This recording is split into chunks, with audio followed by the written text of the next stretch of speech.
Oui, j'avais des remarques, j'avais mis à l'avance. Ah d'accord. Oui, j'avais mis.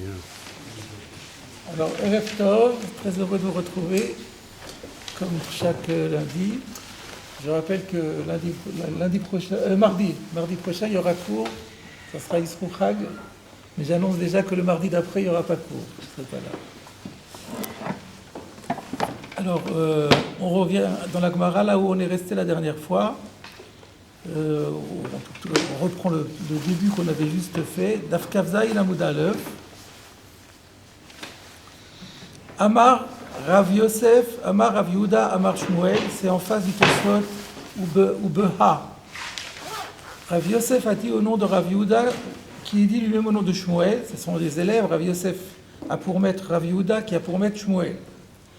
Tanour chez Isiko Beklipe Orla ou Bekashin chez Kili Akerem, donc ça c'est un cas qu'on connaît bien. Un four qui a été allumé, chauffé avec comme combustible des écorces d'un fruit qui appartient, qui a le statut de Orla, qui est interdit au profit, au Bekashin chez Kili Akerem, ou avec de la paille qui provient d'un mélange avec de blé avec de la vigne et qui est aussi interdit au profit. Khadash, si c'est un four tout neuf, étant donné qu'il va toujours ensuite toute sa vie, si on le fait fonctionner, ce sera grâce à ce premier allumage. Yutatz, on ne peut plus jamais l'utiliser, donc il faut le démolir. Yashan, si c'est un four qui a déjà servi, mais qui vient d'être allumé de cette façon, on ne peut pas utiliser la chaleur qui provient du Issour, donc Yutsan, on attendra que ça refroidisse. Et après, on remettra un nouveau feu cachère et ça sera permis. Premier paragraphe. Deuxième paragraphe, Afabo et Tapat. Maintenant, si on a cuit du pain, alors plus nécessairement au four, mais en tout cas à la flamme, avec une flamme qui provient toujours de Orla ou de Kili Akerem. Le beau, c'est pas le tanour, Afabo. Ah, Afabo. Afabo et Tapat. Je ne sais pas si beau ça va sur le four. Parce qu'on s'en fiche si c'est dans le four. Ce problème, c'est avec le Issour. Avec le Issour Orla. Pourquoi sous peau? Afabo et Tapat. Ça voudrait dire. Je ne sais pas. Est-ce que Rashi. On verra dans Rashi s'il a la Girsa. Je ne suis pas sûr que tout le monde ait la Girsa à Fabo. Il n'y a pas de Rashi là-dessus. Qu'est-ce qu'il y a, Rabbeinu Hananel? Non, il n'y a pas. C'est vrai que ce beau. Le début, c'est beau. Hein? La première braïta aussi, c'était beau. Ah oui, c'est la chaîne de la braïta. C'est pas un problème. On avait parlé avant, sûrement, alors. Qu'est-ce qu'on avait dit à Fabo? Ah, c'est pour ça, Rashi dit rien, parce que ça a déjà été dit. C'est le même texte que précédemment. Pardon? Qu'est-ce qu'on avait dit à l'époque, à Fabo? Ah oui, donc il y avait là-bas, il y avait beau, donc c'est pas une faute de version. Est-ce que Rachid disait quelque chose? À Fabo. Ah, regarde, oui.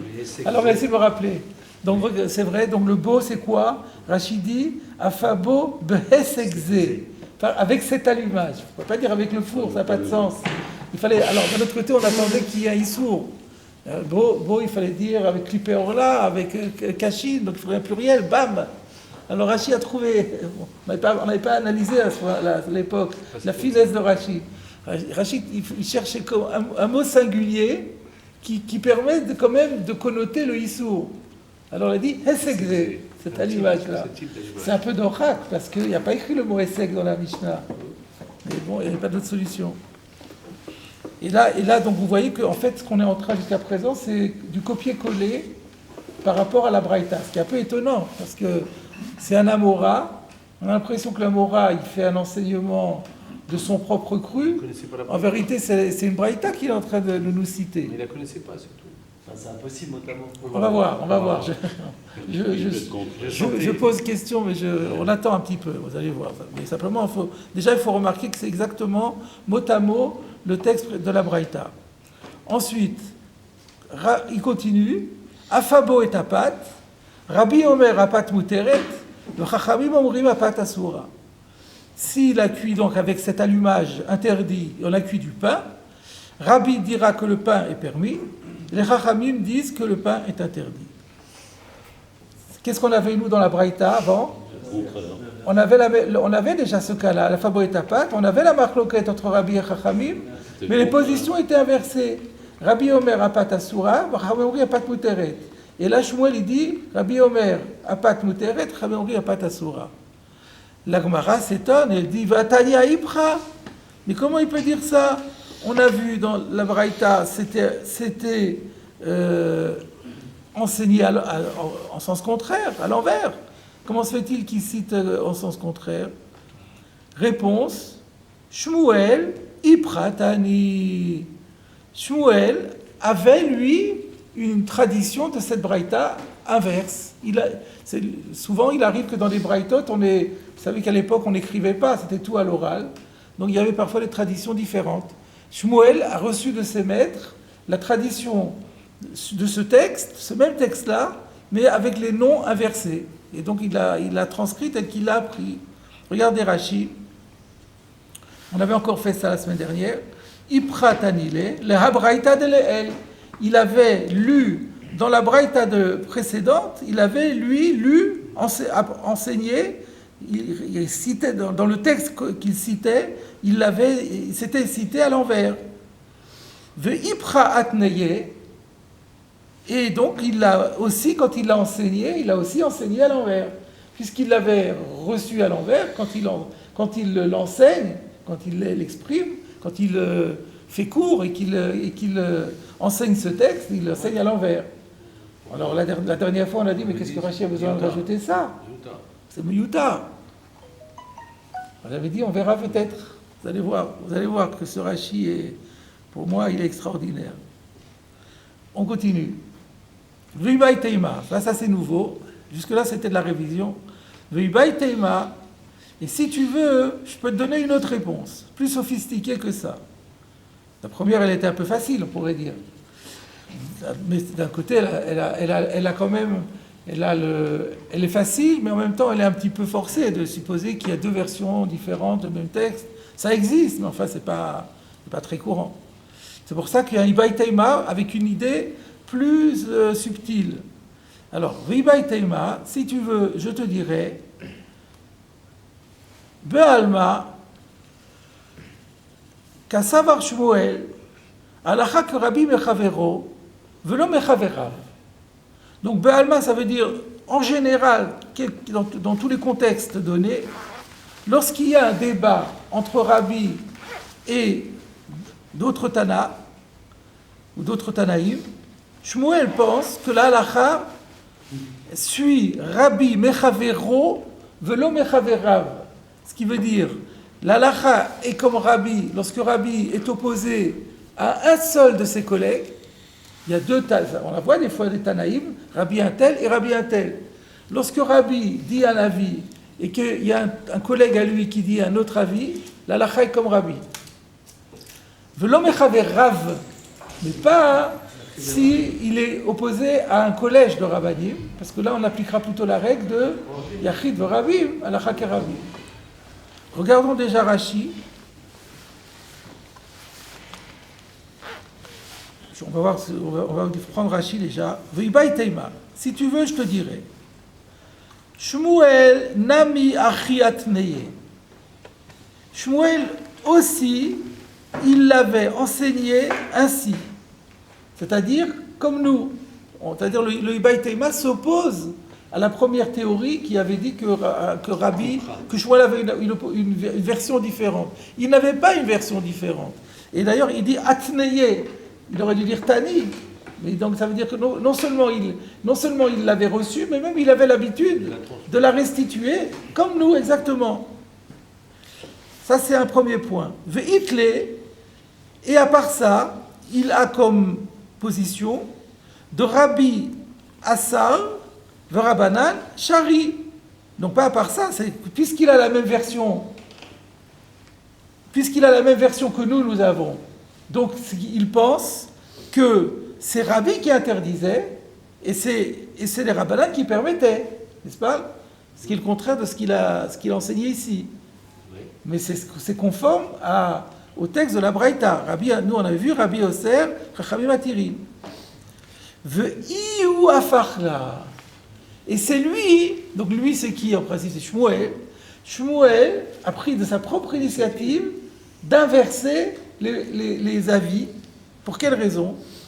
Que dès chez lo yelchou bene Adam achar rabim leatir. Pour ne pas que les gens qui vont entendre son enseignement soient tentés de dire ah ben la lacha, puisque j'ai Rabim qui fait comme ça, Moutar. bon, on fait moutard. Déjà les gens ils aiment bien, Ouais. quand ils ont la possibilité de trouver un éther, ils ne le ratent pas. Donc si on leur dit il y a Rabbi qui est tout seul, tous les autres Rachamim y permettent, alors évidemment les gens ils vont permettre. Pourquoi ils vont dire ça? De Be'alma, parce que d'habitude, ça veut dire quoi d'habitude? Be'alma, Be'machlokot acherot, dans d'autres contextes, dans d'autres débats, chez Nechleku Rabbi mal Rabbi, où plusieurs rabbanim se sont opposés à la vie de Rabbi tout seul, sur aller le Shmuel a pour position de Afalgav de Halacha que Rabbi Mechavero, que bien que la règle soit que la halacha soit comme Rabbi par rapport à un collègue, Rashi précise, ça veut dire quoi Mechavero, Bemakom Yachid, c'est-à-dire lorsqu'il est opposé à un avis, c'est un contre un. Par contre, En halacha kemoto Mechaverav, la halacha ne sera pas comme lui par rapport quand il est opposé à plusieurs collègues. Ça veut dire quoi Mechaverav? Klomar, Bemakom Rabbi, c'est-à-dire dans un cas où il est opposé à un collège, à un collectif de Tanaïm. Ça, c'est d'habitude. Ubeha, mais dans notre cas à nous, Svirale de Halacha Komoto, Vafalgav de Rabim Pligéale.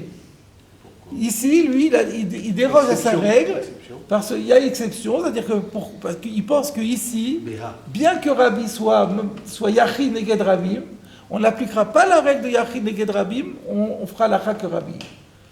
Alors pour quelle raison il pense ça?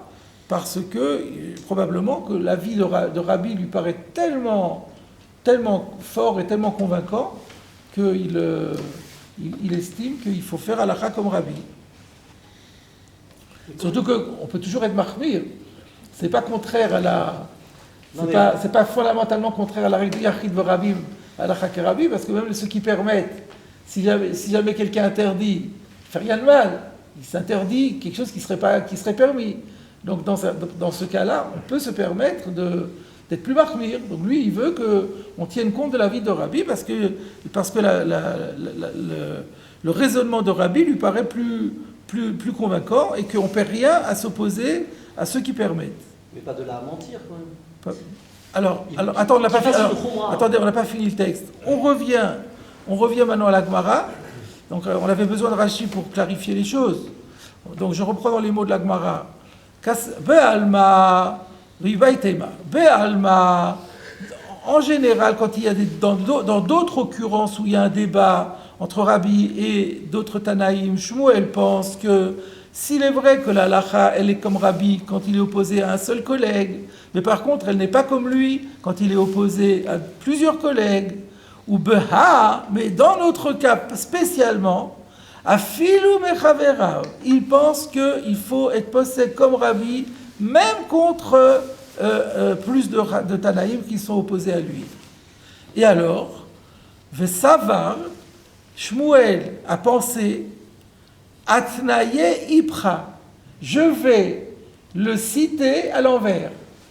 Quand je vais citer mon texte, je vais le citer à l'envers, qui écrit, c'est-à-dire je vais dire que c'est Rabbi qui permet et les Chachamim qui interdisent, alors que c'est le contraire, qui écrit de Nekum Rabbanan le Isura, pour mettre la vie des Rabbanan, qui sont la vie plurielle, en adéquation avec l'interdit, pour que les gens comprennent qu'ils ne discutent pas et ils suivent mon psak et qu'ils fassent que la halakha est dans le Issour. Rashi. Donc, Afra ve Atneye. Nous, on n'avait pas ça. Si, on avait Atneye Ipra. Nous, on avait la version dans la Gemara, ve Savar, il a pensé Atneye Ipra. Je vais l'enseigner à l'envers. Et lui, il a une version un peu différente. Afra ve'atneye. Je vais l'inverser et ensuite l'enseigner, mais ça revient au même. Afrena, je vais inverser les positions. Ve'ashnina, et ensuite je vais l'enseigner. Pourquoi? Qui écrit de Teku Hamilta de Isura, pour que cet enseignement, que cela est interdit, Teku soit établi, Beshem Rabbanan, donc attribué, Beshem Rabbanan, c'est-à-dire au nom des Rabbanan, ça soit attribué à la position, où ça soit nommé, que la vie soit nommée au nom des Rabbanan.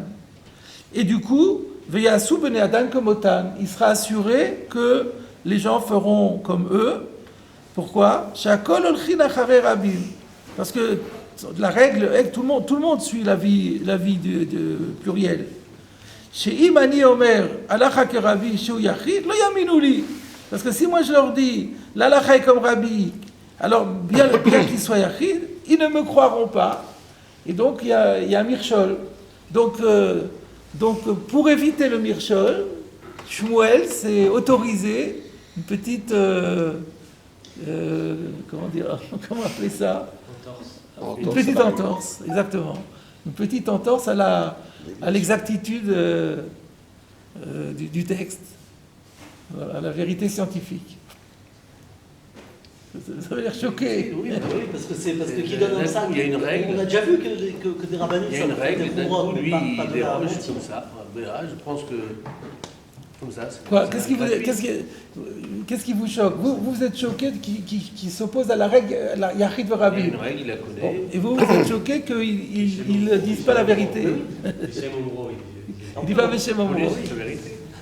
Ah, aussi, c'est vrai. C'est deux problèmes. Donc ça, votre problème, je l'ai réglé déjà. J'ai dit, il dit que dans ce cas-là, il n'est pas tenu de faire halakha comme les rabbins, puisque les rabbins diront, bon, si tu veux interdire, interdis. Tu ne fais pas de mal, tu fais rien de mal. Amachmir tavo alav beracha. Non, c'est pas du tout. Non, Amachmir tavo. Non, mais lui, il ne veut pas. Lui, il pense en son âme et conscience que c'est assourd. Des fois, la khumra, c'est pas toujours bien. J'ai lu dans plusieurs textes que quand un rab il est possèque la khumra, par exemple, dans un cas de Issour Véter, il rend assourd un plat, il fait perdre de l'argent en Israël. C'est pas bien. Non, mais là, il est convaincu que la halakha, c'est comme ça. Il peut être convaincu. Alors, c'est ça qui est difficile. C'est pas, vous avez une règle, Yachid des rabbim, halakha qui rabbim. Moi, je suis convaincu du contraire. C'est difficile. C'est Tanaïm, il n'est pas au même plan. Il n'est pas au même plan, il a le droit. Il y a des rabbins de Tanaïm qui disent contre lui, et donc ils changent de position. Mais il a le droit de... Il n'y a pas... Le Le din de Yachid de Rabim, c'est pas une... Je ne pense pas que ce soit une contrainte halachique. Yachid de Rabim, dans la Torah, ça a été dit, lorsqu'il y a un Beddin, un Sanhedrin qui juge, et il y a tant qui disent comme ça, et tant comme ça, on vote, et on va d'après Acharei Rabim le Hatot. Mais cette règle de Yachid de Rabim, Halakha que Rabim, c'est une règle halachique, mais elle n'est pas d'Oraïta. Enfin, on pourrait réfléchir effectivement à différentes directions pour justifier la position de Shmuel. Alors, mais il y a, par rapport à la question de savoir, mais comment est-ce qu'il peut se permettre de mentir au niveau de la réalité des choses? Alors, on va compléter notre étude. Il y a un petit Tosfot là-dessus. Apparemment, c'est une Gemara simple, une Gemara facile. On a cité un enseignement de Shmuel qui rapporte la marloquette différemment que nous. Alors, soit on dit qu'il avait une version différente, soit on dit qu'il l'a fait intentionnellement.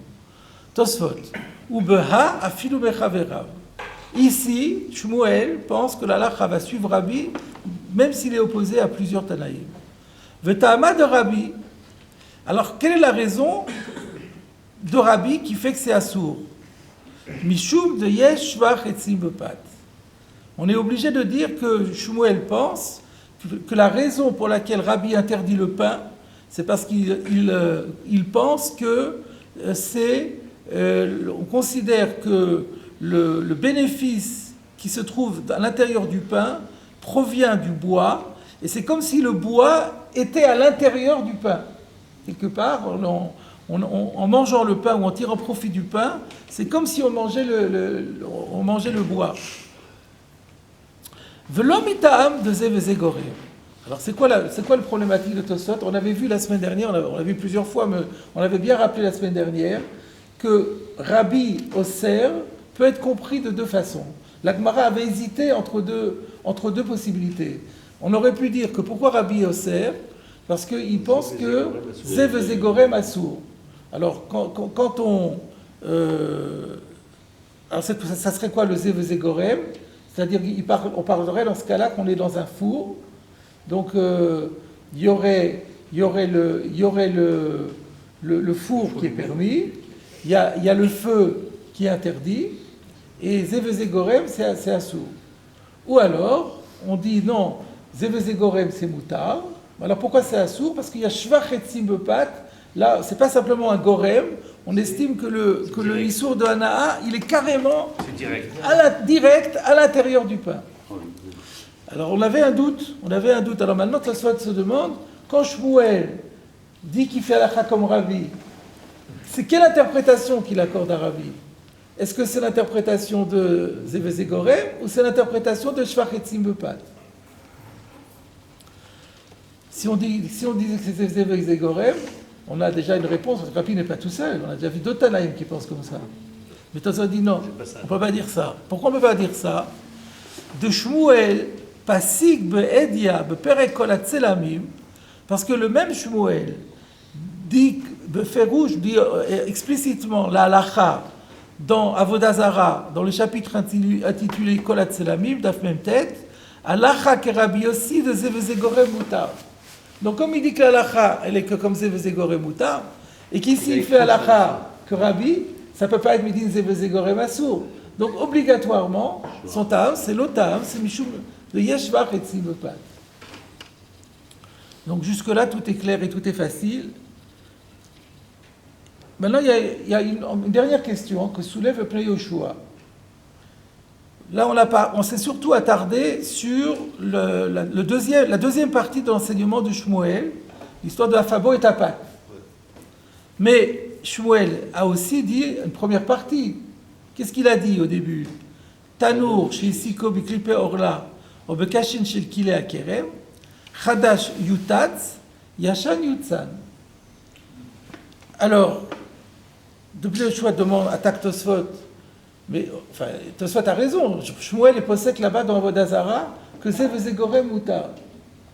Mais s'il pense que ze v'ze gorem mutar, comment il a pu dire chadash yutatz? Puisqu'on a vu, nous, que si on dit ze v'ze gorem, on ne dit pas chadash yutatz. Pourquoi? Parce que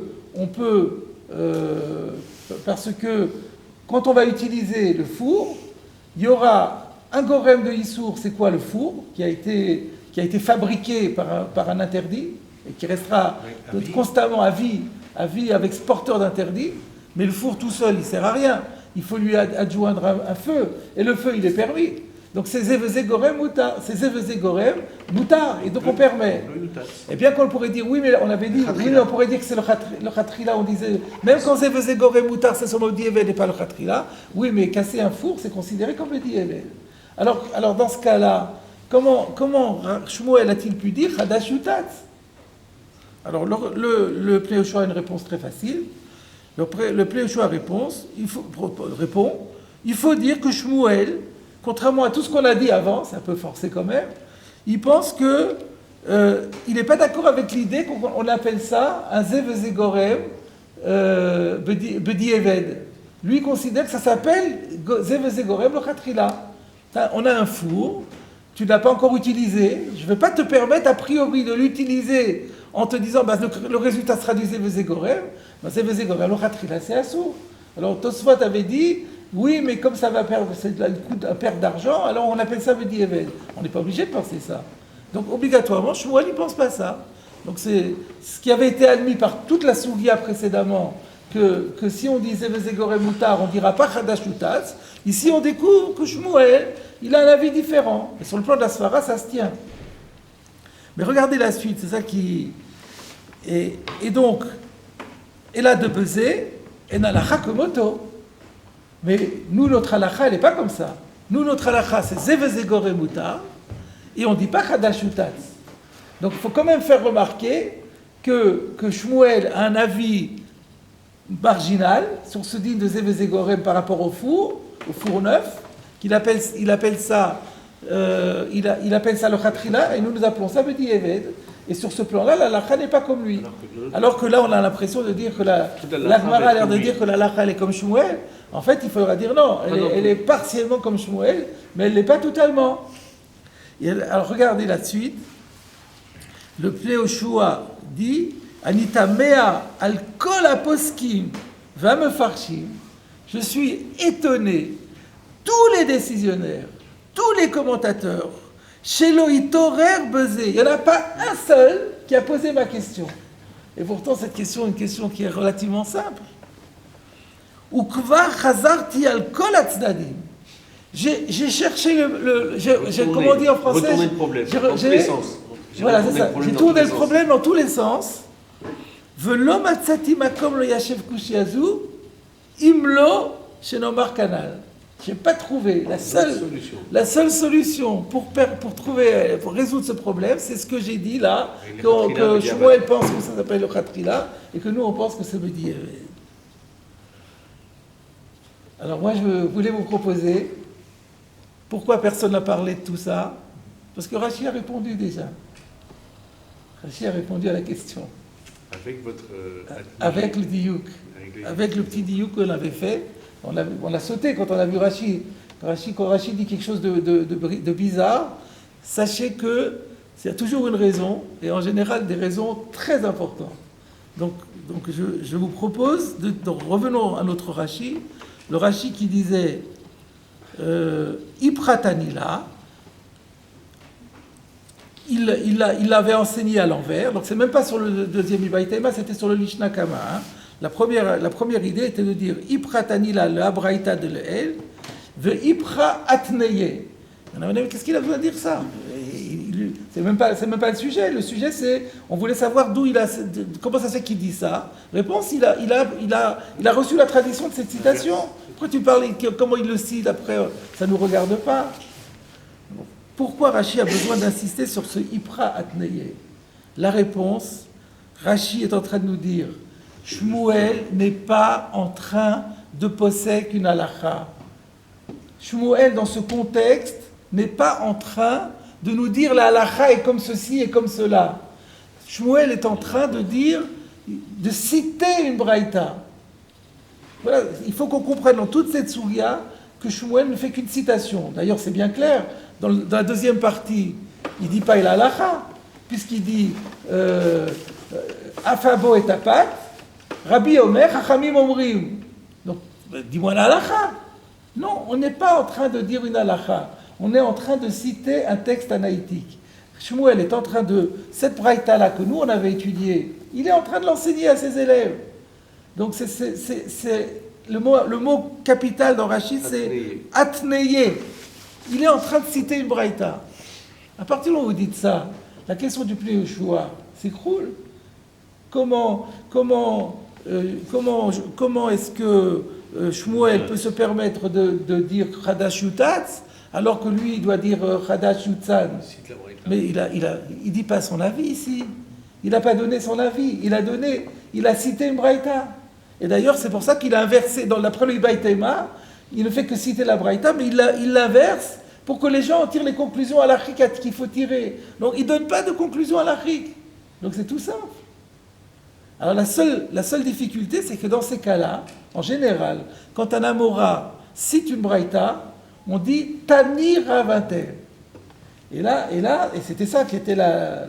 C'est pas une règle absolue. Vous aviez dit à l'époque que quand il y a un Tani Ravantel, c'est que ce Tamora est le seul détenteur de cette braïta, que personne ne connaissait, et qui veut la présenter devant quelqu'un qui va le lui valider. Oui, des fois on dit non, ça c'est qu'on a écrit Tani Ravantel, Kadam Raviatel. Mais sinon on dit Tani Ravantel. Et effectivement, ça veut dire que ce Rav, il avait le seul. Alors c'est peut-être seul détenteur, peut-être. Alors peut-être c'est pour ça. Connu déjà. Oui, non, il était connu. Donc peut-être c'est pour ça que c'est pas. ça qu'il ne se l'est pas approprié. Qui ne se l'est pas approprié. Alors, peut-être ça peut être une réponse. En tout cas, donc le Pnei Yoshua a pris comme postulat que Shmuel est en train de dire la halacha, alors qu'il n'est pas en train de la dire. La preuve, c'est qu'il cite Rabbi Atel. S'il disait la halacha, il n'a pas à dire Rabbi Atel dit comme ça, Rabbi dit ça. La halacha, c'est ça. Donc il n'est pas en train de dire la halacha, il cite un texte anaïtique, et par contre, lui, il ne fera pas halacha comme ce texte anaïtique, c'est tout. Et donc la question qui paraissait difficile, elle est résolue comme ça, d'une manière très simple. Donc aucun mefarech, aucun posek n'a soulevé le problème. Ça répond aussi à sa question. Quoi, tous les mefarchim, ils ont pensé comme vous? Ben, ils ont pensé que c'est une citation, ils ont vu Rashi, ils ont étudié. Rashi a répondu. Rashi a répondu que c'est une citation, c'est pas un psak. Voilà ce que je voulais vous dire comme première chidouche du jour. C'est vrai, mais bon, ce liot qu'il est quand même qu'aucun Mefarshim n'ait soulevé la question pour amener après cette réponse de Rashi, c'est quand même difficile. Non, mais ils sont pas tous, on n'est pas obligé de dire qu'ils ont tous vu ça dans Rashi. Ils l'ont compris, La réponse, elle est pas très finalement, elle est pas très compliquée, la réponse de dire, il n'est pas en train de dire la halakha, il cite un texte. Bon, le Pnei Yoshua, il avait récusé, bien sûr, il l'a envisagé aussi, mais il avait récusé cette hypothèse. Madame Mora, il vient ici d'une braïta. Quel est son objectif en général? De dire une braïta? Non. Ben il oui. va amener la braïta pour la lacha. Non, pas nécessairement. Il faut connaître, il faut avoir la connaissance de tous les enseignements des anciens. Il a inversé exprès pour que enseigner la halakha. Là, en plus, on sait qu'il l'a enseigné parce qu'il avait une arrière-pensée. Donc il y a une contradiction avec ce qu'on vient de répondre. Pourquoi? Parce que il a fait en sorte que les gens comprennent la halakha comme Rabbi, que c'est haché. Non, mais pas sur le cas de Tanour, sur la deuxième partie de la Fabo et Tapat. Il y a deux parties. Il y a le din de Chadash Utatz. Là-dessus, les gens, il s'est dit, les gens, ils savent très bien que ça fait l'objet de tout un débat précédemment. Chadash Utatz, on a vu qu'il y en a deux qui disent Chadash Utatz. Il y a une autre braïta qui dit Chadash Utatz, ça on le sait. Il y a deux braïtotes opposées. Mais par contre, mais il avait cité l'ensemble du texte En fait, il a cité l'ensemble pour la deuxième partie. Ce qui l'intéressait, lui, c'est la deuxième partie. Mais il n'avait pas tronqué. Il n'avait pas tronqué une braïta et dire juste la deuxième partie, c'est pas possible. C'était une extension. Voilà, exactement. Alors, on passe maintenant à la sugia suivante. La Gemara est toujours en train, de manière très systématique, d'expliquer, toujours d'ailleurs cette braïta d'origine, morceau par morceau. Donc, on arrive à la dernière partie de cette braïta précédente. Après avoir dit à Fabo et Tapat, Rabbi Omer Apat Asura, Chami Omrim Apat Muteret, il y avait un dernier enseignement qui était Bishela al-Gabe Gechalim, divrei Akol Mutar. Je rappelle, donc ça veut dire quoi? Bishela al-Gabe Gechalim, si le pain a été cuit, non pas sur du bois de Orla ou du clippé Orla, mais sur des braises qui proviennent de la combustion de ces Orla, dans ce cas-là, tout le monde est d'accord que c'est permis. Qui c'est tout le monde? Dans le débat précédent, il y avait Chachamim et Rabbi. Rabbi était Osser. Mais là, même Rabbi reconnaîtra que c'est permis. Quelle différence? Parce qu'à partir on avait expliqué comme ça, à partir du moment où c'est transformé en charbon, transformé en braise, le Issour a disparu. Alors, je cuis du pain avec quelque chose où le Issour a disparu, à Pat Muteret. Voilà. Très bien. Alors, on y va. Vous avez Amar entre parenthèses, parce que initialement le texte c'était Amar Rav Yehuda Amar Shmuel, Rabbi Chia Barashi, Amar Rabbi Yochanan. Et après il y a Chad Amar et Chad Amar. Donc ça va pas. Ça va pas. Si on dit Amar Rav Yehuda Amar Shmuel, on ne peut pas dire Chad Amar, mais Chad Amar. On ne peut pas dire Amar tout le temps. Donc on voit que le Amar c'est faux. Donc comment il faut lire? Vous supprimez le Amar et ça donne comme ça. Rav Yehuda Amar Shmuel, Rabbi Chia Barashi Amar Rabbi Yochanan. On a deux enseignements. Il y a un enseignement qui a été donné par Rav Yehuda au nom de Shmuel. Il y a un enseignement opposé qui a été dit par Rabbi Chia Barashi au nom de Rabbi Yochanan. Donc en fait, on a un débat entre Shmuel et Rabbi Yochanan. Chad Amar, l'un d'eux dit, pourquoi on dit Chad Amar, pourquoi on ne dit pas qui dit quoi? On ne sait plus. On ne sait plus qui dit quoi. Mais en tout cas, on sait qu'il y en a un, Chad Amar. Un a dit, Lo shanu et la gechalim omemot. Il y a des Rishonim qui ont la Girsa Omemot avec un Aleph. Nous, on a ici avec un Aïn. On a seulement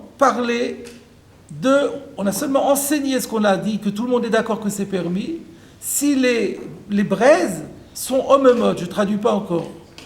Aval Gechalim Lochashot, mais s'il s'agit de braises Lochashot, Assourine, dans ce cas-là, elle reste interdite.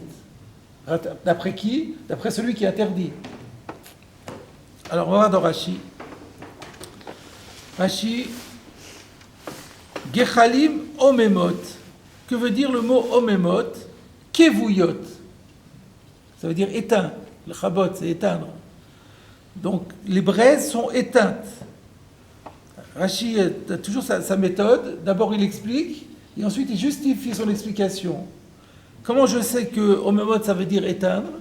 Kedirtiv, comme il est écrit, Ézéchiel chapitre 31, Arazim lo amemuhu. Alors de quoi il s'agit là-bas? On parle du cèdre du Liban, qui est magnifique, et on dit que les autres cèdres, lo amemuhu, ne l'ont pas éteint, ça veut dire ne l'ont pas éclipsé. Il était tellement majestueux, donc même s'il était dans une mer de cèdre, mais c'est une mer de cèdre, il reste le plus éclatant. Donc lo amemuhu, ils ne l'ont pas éclipsé, ils ne l'ont pas éteint. Voilà. Ou Metargominan, et si vous voulez encore une deuxième preuve, dans le Targum Onkelos, on traduit le terme de Keha. Où est-ce qu'il y a écrit Keha? C'est dans Tazria Metzora, Keha Anega. Oui, affaiblir. Amia. On traduit par Amia. Ça veut dire que la plaie était terne, sans éclat. C'est ça. Donc on voit que ça veut dire éteint. Regardez Rabbeinu Hananel.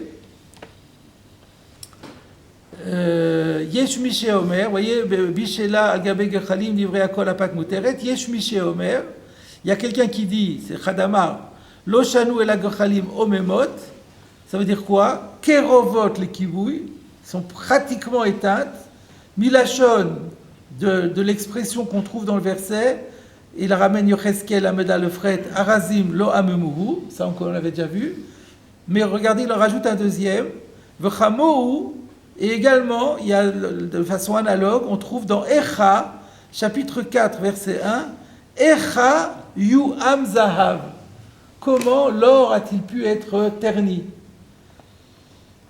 Voilà, donc c'est encore une autre occurrence où on voit que ce terme de omem, ou ama, cette racine-là, amam, veut dire sans éclat, éteint. Alors, donc, il y en a un qui dit on a seulement dit que tout le monde reconnaît que c'est permis, que les braises sont considérées comme permises et que le Issou a disparu, si les braises ont cessé de brûler, sont déjà éteintes. Aval Gechalim lo chashot, mais tant que les braises sont incandescentes, assouril, alors le pain va être interdit. Alors, Rashi, il s'agit d'expliquer que veut dire le mot lo chashot. Gechalim boharot. Donc c'est le contraire. Donc le contraire de braise éteinte, c'est braise incandescente. Donc, alors maintenant il faut expliquer pourquoi on les appelle lochashot. Murmure. Lochashot, ça veut dire murmure ou chuchoter. Chuchoter. Alors, nirot, que mitnaanot, velochashot zulezu. Donc les flamèches de la braise incandescente, elles gigotent, et on a l'impression qu'elles murmurent l'un à côté de l'autre, elles chuchotent, ça fait peut-être un petit sifflement, je sais pas exactement. J'ai regardé, c'est pas ça, crépitement. J'avais vérifié dans le dictionnaire, le mot crépitant, c'est pas exactement ça. Mais je sais pas exactement. Je sais pas si l'idée de chuchoter ici, c'est parce qu'il y a un bruit, ou simplement parce qu'elles donnent l'impression de parler à l'oreille l'un de l'autre, au niveau de se pencher l'une vers l'autre. Ça peut être ça, comme si elles voulaient dire quelque chose à l'oreille de l'autre. Bon, tout ça, c'est juste pour comprendre les termes. Maintenant, on a bien compris. Alors, ensuite, on dit Assourine, Rashi dit les rabbis. Qu'est-ce qu'il veut dire Rashi? Bien sûr, c'est pas que tout le monde. Il n'est pas possible de dire que les rabbanan qui permettaient, dans Afabo et Tapat, où il y avait carrément Chalevet, il n'y avait pas de Gochalim, et il disait quand même que c'était permis parce qu'il considérait que le Issour est déjà disparu, on ne peut pas dire que dans un cas où il y a des braises incandescentes, ils vont considérer que c'est Assour, c'est contradictoire. Donc quand on a dit Assourim, c'est pour Rabbi. Donc le débat, il n'est que à l'iba de Rabbi. Mais comme l'halakha, elle est comme Rabbi, donc c'est important. Parce qu'on a vu que l'halakha était comme Rabbi. D'après Shmuel, en tout cas. Et on verra d'ailleurs dans la halakha, les Rishonim vont dire, puisque Shmuel a dit que la halakha est comme Rabbi, on fait qu'on suit Shmuel. Hein, la halakha, elle est comme Rabbi, le massé, dans cette affaire. Alors donc, Rabbi, dans le cas des Gechalim, on a dit qu'il reconnaît, il s'alignait sur les Chachamim pour permettre. Il y en a un qui dit, oui, mais seulement si les braises sont éteintes. Mais si elles sont encore incandescentes, on considère qu'il y a encore du Issour dedans. Par contre, Chadamar, Afilu Gechalim lo chashot nami mutarim. L'autre est d'un avis différent, et il dit que même si les braises sont encore incandescentes, ben de toute façon, à partir du moment où c'est réduit à l'état de braise, on considère que l'interdit n'est plus là. Très bien. La Gemara va essayer de trancher entre les deux. Au niveau du lachon de la Mishéla Gabe Gechalim, c'est plutôt machma, quels que soient les Gechalim. Le lachon de Gechalim Stam. Oui, parce que sinon, si elles sont plus incandescentes, je ne sais même pas si on les appelle vraiment des Gechalim. C'est de la cendre. Non, dans les deux cas, c'est Gechalim. Il y a Gechalim Lochashot et Gechalim Omemot. Mais vous dites que, puisqu'on n'a pas précisé, c'est machma qu'on ne fait pas la différence. C'est un argument, mais ce n'est pas un argument contraignant. Péremptoire, exactement. Alors, la Gemara dit, Bishlama le mandamar lochashot asurin, ça va bien, d'après l'avis, on ne sait pas qui c'est, alors on l'appelle comme ça le mandamar, celui qui a dit que même lorsque c'est incandescent, non pas même, pardon, que lorsque c'est incandescent, c'est quand même interdit, et ce n'est que lorsqu'elles sont éteintes que ça devient permis. Mishum de Yeshvach etzim bepat, parce qu'on considère que dans un cas comme celui-là, le bénéfice dans le pain, le bois qui est à l'origine du bénéfice est considéré comme se trouvant à l'intérieur du pain encore, et en mangeant le pain, c'est comme si on tirait profit encore du Issour, tout va bien. Et là, le mandamar afilu lochashot mutarot. Mais si on va d'après l'avis opposé, qui pense que du moment que c'est des braises, c'est toujours permis, on considère que le Issour a disparu, et que même, et donc Rabbi permettra toujours. Alors, pat de Assar, de Yeshvach et Tzib pat le Rabbi, et Chimishkachatle. Mais alors, quand on a vu plus haut qu'il y a un cas où on a dit le pain est interdit, et on a expliqué parce que Yeshvach et Tzib pat, c'est ce un peu bizarre qui dit qu'on considère que l'interdit s'est retrouvé à l'intérieur du pain, selon Rabbi. Mais Chimishkachatle, mais c'est quoi le cas? C'est-à-dire, la Gemara a l'air de dire, on n'a que deux cas finalement, c'est binaire. Ou bien on a des braises éteintes, ou on a des braises allumées. Mais si les deux, c'est permis, alors quand est-ce qu'il interdit? Vous avez dit, On l'avait, parce qu'on va l'anticiper, Rachi avait cité la Gemara qui va venir maintenant. On n'est pas censé le savoir encore. La Gemara répond, Amarav Papa, Keshe Avuka Kenegdo. Alors, c'est-à-dire quoi? On va voir dans Rachi. Avuka, c'est la flamme. Quand la flamme est kenegdo, face à lui. Ça veut dire quoi? Keneged à pat. Elle est face au pain. Ça veut dire quoi? Mav'ir à etzim. Keneged à pat, il faut dire tout le Rashi comme ça. Keneged à pat, mav'ir à etzim befiatano. Face au pain, il met le feu au bois qui se trouve à l'entrée du four. Donc ça veut dire quoi en fait? Comment on comprend? C'est quoi? C'est vrai qu'on l'avait cité souvent, mais on n'est pas vraiment bien. Rachid avait dit le kaman. Donc on n'a pas approfondi. Maintenant on y arrive. Donc comment comprendre? On est en train de dire qu'il y a trois stades. Il y a les braises éteintes. Là c'est sûr que le Issour a disparu. Il y a les braises allumées. C'est tangent, c'est ambigu. Et il y a un cas où c'est sûr que ça va être interdit si on dit shvach etzim bepat. C'est quoi? C'est mav'ir etzim kenegdo. C'est-à-dire que, je comprends, que ça ne devient pas braise tout de suite. Quand vous prenez un morceau de bois et que vous y mettez le feu, il ne devient pas braise tout de suite. il noircit un petit peu, mais il est encore présent, le feu, le bois, pendant un certain temps. Et c'est ça, mais ça donne une belle flamme. Ça donne une très belle flamme. Donc c'est ça ce qu'on appelle Shalevet Avuka Kenegdo, c'est-à-dire on n'a pas, c'est pas juste les braises incandescentes, ça fait des flamèches, c'est plus belle flamme. Mais au début, ça fait une grosse flamme, comme une torche. Voilà, Avuka c'est une torche, exactement. Ça fait torche. Quand ça fait torche, le Issour, il est encore bien présent. Il commence à se décomposer, mais il est encore bien présent. Et dans cette partie-là, on considère que l'Issour est encore là. Une fois que tout c'est rabougri et c'est devenu tout noir, c'est comme du charbon, là, même s'il y a encore des flamèches dessus, on peut dire c'est fini. Et oui ou non, c'est là qu'il y a débat. Mais comment on peut y comprendre autrement en disant la Braïta? Comment ça? Si je comprends par exemple que si je dis que Gechalim Lochashot c'est Assour pour Rabbi, ben je comprends la Braïta comme ça. Que Afabo et Tapat c'est Gechalim Lochashot, et ensuite Gechalim c'est Gechalim Gefuyot, et là tout le monde est d'accord. Que Vouyot, tout le monde est d'accord. On parlerait que de braise. Voilà, on parlerait que de braise. Une fois incandescente, une fois éteinte. Voilà, c'est ça. Et on ne ferait pas de différence entre les braises incandescentes et le début de la combustion. Ça serait pareil, tout ça. Et là, on est obligé de créer 3 catégories. Voilà. Même avec les flammes, c'est moutarde. Oui, eux, ils considèrent que qui dit flamme, dit destruction. Du moment qu'il y a flamme, à l'endroit de la flamme, il n'y a déjà plus de Issour. Alors que Rabbi dit non, mais la flamme elle est emportée par le Issour qui la porte. C'est ça le débat. C'est un débat un peu compliqué. Dans toute cette souga, c'est pas très clair. Alors maintenant, là, on tourne la page. Là, on a une question. Mikelal, on revient justement au Rabbanan. On a parlé de Rabbi. Miklal de Rabbanan, de plier à lait, charou, afilou, que shavuka, que negdo.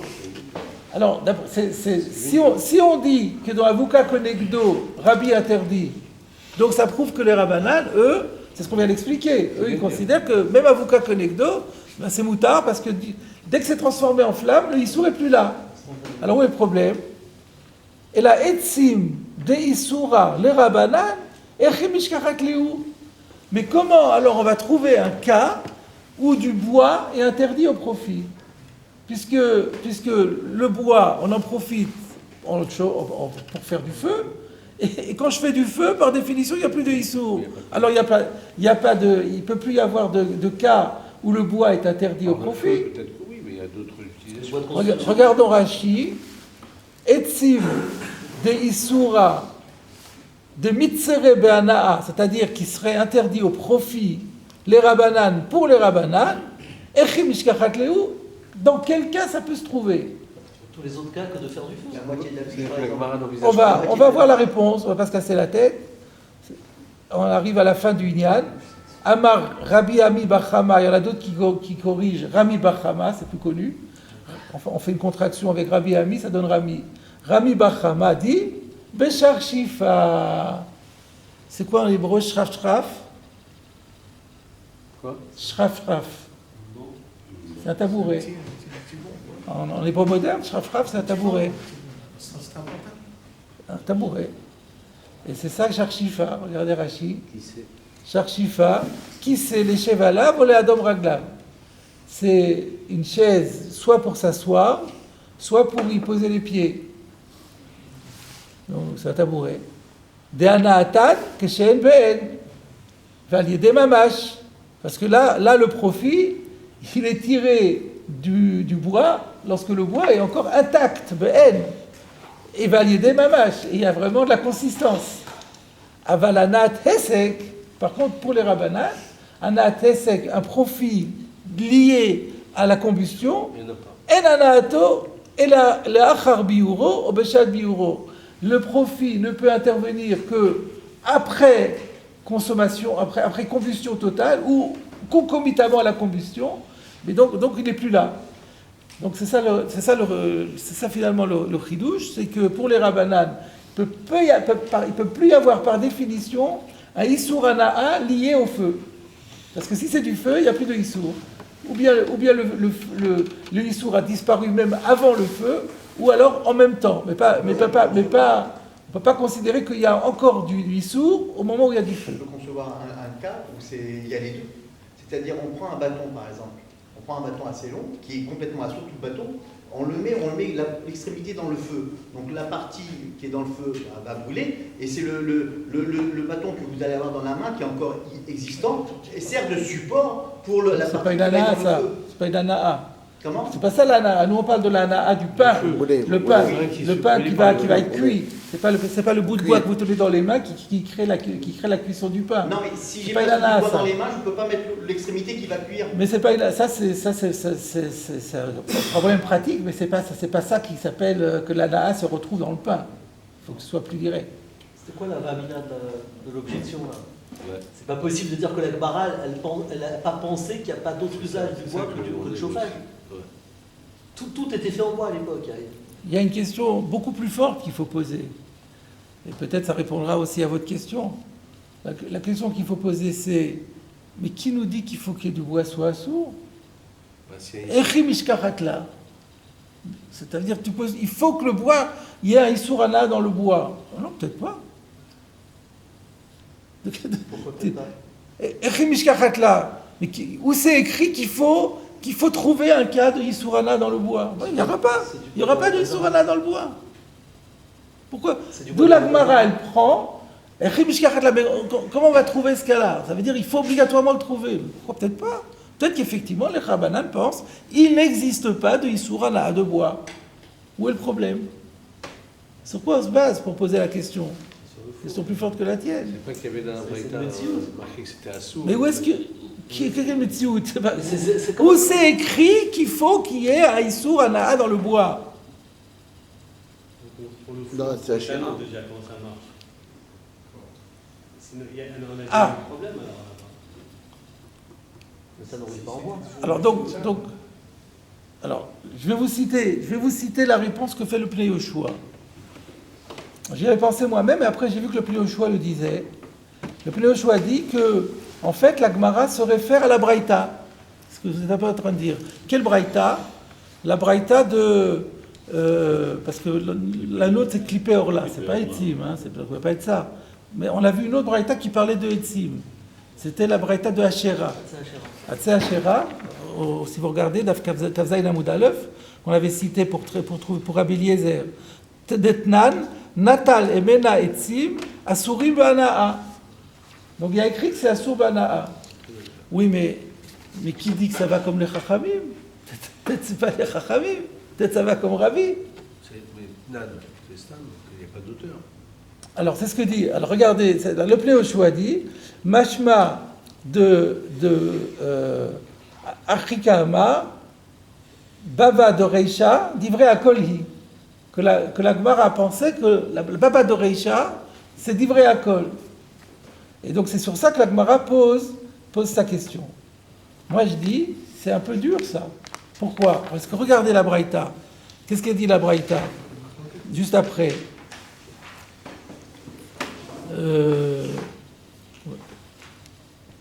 Rabbi Eliezer d'Atzé Hachera, Ditnan, Natal Emena Etzim Asurim, vous voyez, au-dessus du Tosot Nitarvu, 3 lignes au-dessus. Natal Emena Etzim Asurim Bana'a. Esik Ba'en et Atanur, Chadash Yutatz, Yashan Yutzan. Afabo et Apat, Asurim Bana'a. Chadash Yutatz, Yashan Yutzan, c'est pas la vie de tout le monde. On a vu qu'il y a une autre braïta qui dit Chadash Yutzan. Donc, comment tu peux dire que Natal et Mena et Tzim Asur Bana, ça va d'après tout le monde? La phrase qui suit, elle va visiblement pas d'après tout le monde. Donc je trouve que le pshat de Pnei Yoshua est un peu dur. Le Pnei Yoshua n'a pas trouvé d'autre réponse à sa question que ça. Donc d'où la Gemara, quand la Gemara a dit, mais alors où je vais trouver un cas de Yisur Hana'a, qui nous dit qu'il faut trouver? Parce qu'il y a la braïta de Hachera, il parle de bois Asur Bana. Oui, mais qui te dit que c'est les Rabbanan, peut-être c'est les Rabbi? Ah non, c'est machma que ça va après tout le monde. Comment tu peux dire ça? Juste après, il y a une braïta qui va pas d'après tout le monde. Donc c'est pas évident. peut-être on pourrait dire, oui, mais ça ne peut pas être Rabbi, parce que la deuxième partie, c'est Chadash Utatz. Rabbi dit le contraire, il dit Chadash Utzan. Rabbi, on avait dit que s'il pense Zeveze Gorem, s'il pense que Zeveze Gorem Utar, il devrait dire Chadash Utzan. Donc ça ne peut pas être Rabbi, donc c'est sans doute les Rabbanan. Comme Rabbi, Moi, ce que je voulais dire, encore une fois, Rashi a répondu à la question. Alors, rappelez-vous, revenons en arrière, il y avait un Rashi, il est extraordinaire Rashi, franchement. Il y avait un long Rashi, Yoli Chana le Yamamela. Je ne vais pas du tout vous revenir sur tout ça, mais regardez à la hauteur du Tosfot ou Beha, deux lignes au-dessus, où le Kaman Parir, Etzim de Issour le Rabbanan, Echi Mishkachatla, d'Asire Midoraita. Donc il est en train de faire référence à notre Gemara là. Quand il dit le Kaman, nous y sommes. Et qu'est-ce qu'il nous dit Rashi? Où est-ce qu'on l'a trouvé qu'ils sont assourds Minatora? Il rajoute Minatora. Où on a vu dans la Gemara que la Gemara, on n'a pas posé la question que c'est assourd Minatora. Donc qu'est-ce qu'il veut dire Rashi? Rashi veut dire c'est écrit dans la Torah qu'il y a Issour Hana'a, donc tu es obligé de trouver le cas. C'est ça ce qu'il veut dire.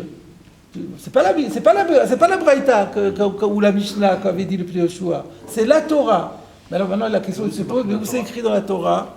Où c'est écrit dans la Torah? Qu'est-ce que j'avais écrit là? Dans Avodah Zarah d'Afnun Bet, sans doute que Rashi fait allusion à une Gemara dans Avodah Zarah d'Afnun Bet, où on fait la dracha suivante.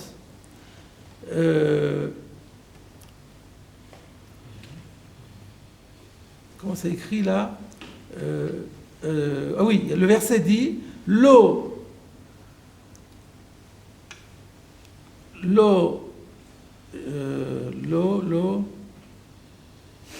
L'otita, l'otita lecha, ashera kol etz, etzel misbach Hashem Elokecha. C'est écrit où ça? Le début de Kedoshim peut-être? Non, c'est dans Vaïkra, dans les Sefer Vaïkra. On l'a vu ça il n'y a pas très longtemps, il me semble. Je ne suis pas sûr. En tout cas, le verset, on le connaît. L'otita lecha, ashera kol etz, etzel misbach Hashem Elokecha. En tout cas, donc il y a un verset. Là-dessus, la Gemara dans Avodah Zarah fait une dracha. Quelle dracha elle dit? Il y a un ékesh entre Asherah et Misbeach. L'otita lecha, Asherah kol etz, etzel, misbach. Donc, il y a ékesh entre Misbeach et Asherah. Asherah, c'est Avodah Zarah. Ma Misbeach taum geniza, de Ouasur bana'a, af Asherah. Voilà. Il y a écrit. Donc il y a écrit dans la Gemara qu'il y a un Issour de Raïta, que la Asherah elle est Assour Bana'a, Taum Gniza, comme le Misbeach. Et donc la question de la Gemara, si tu as un verset, il faut bien lui donner une application pratique. Et la Gemara, la réponse a été c'est Beshaf Rifa. Alors ça n'a pas répondu finalement à ta question. Ça n'a pas répondu à ta question. Donc le Tanel a posé la question en disant oui, mais quelle était la Vamina? La réponse est toute simple. La réponse est toute simple, c'est qu'on parle d'un ana'a comme ça. N'importe quel cas, sauf le chauffage. N'importe quel cas, sauf le chauffage. Alors, l'avamina de la Gemara, sans doute, c'était que, d'une manière générale, l'exploitation basique du bois, c'était pour l'allumage. Donc, on pensait que de page toute, ça doit être l'allumage. Mais c'est vrai que la réponse, elle est... Ça veut dire non, c'est-à-dire que peut-être que la Vamina, c'est de croire qu'il n'y avait qu'un Issurana dans le profit habituel. La réponse de la Gemara, c'est vrai, comme on voit dans le Réar. Ou alors c'est ça, qu'on pensait que... Quand il y a d'abord chez Jbo Réar, c'est que quand c'est le profit habituel, le profit c'est classique, par le Réar. le prix de base. Voilà, Donc là, on pensait que si la Torah interdit un Issour Hana'a de quelque chose, c'est le Issour Hana'a de base. Et les Issour Hana'a de base du bois, c'est vrai qu'avec du bois, des bois précieux, on peut faire des meubles, on peut faire des sièges, mais d'une manière générale, en tout cas à l'époque de la Gemara, mais encore aujourd'hui, quand vous allez à la campagne, vous voyez que les bûches qui sont taillées. L'essentiel des arbres qui sont coupés, c'est pour fournir le bois de l'allumage. C'est pas théorique, hein. Il y a comme ça dans la halakha avec l'histoire de sentir quelque chose, par exemple le hétrog, on n'a pas le droit de le sentir parce qu'il est d'avoir les mitzvahs, mais est-ce qu'il y a un Issour Hana'a ou pas Issour Hana'a, c'est marqué, si ça dépend si la chose elle est faite pour ça ou pas. Ouais. Tête, Ouais, ça ouais. c'est marqué. Oui. Il y a ce Inyan-là. Oui. C'est aussi un Issour, par rapport à Issour Hana'a. Oui, par rapport à L'Issour Hana'a, Là-bas, qu'on a le par droit. exemple, au pain, voilà, le pain. Pour le hétrog, qu'est-ce qu'on dit pour le hétrog? Je ne me rappelle pas bien, mais je me rappelle dans Pessah, par exemple, il y a Issour Hana'a du pain.